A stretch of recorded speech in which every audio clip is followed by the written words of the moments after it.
In multiplication and division, your answer gets multiplied, your error gets multiplied, and so it's not the same rule as following the column of the decimal place. Okay, you're actually going to deal with it by looking what is how many careful digits the worst term has, and that's how many your answer can have.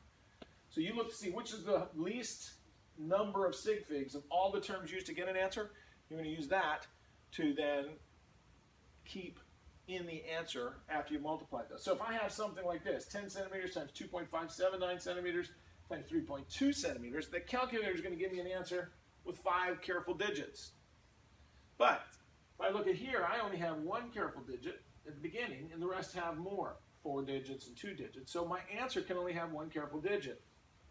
So I'm going to have to take this first digit that shows up, the 8, the 85.528, and I'm going to say, okay, the rest have to be held with non-careful. What's the only digit that can hold a place but not show accuracy?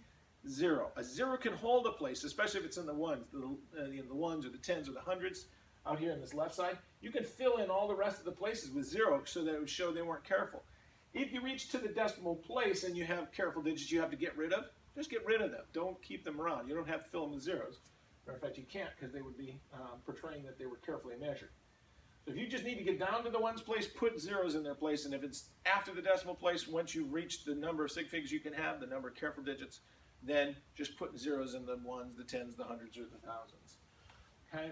Now this is the section in the book. In the notes, it'll explain what section that comes from. I don't remember the top of my head, but that's what that section is, and you can go onto the worksheet and practice some of those right now.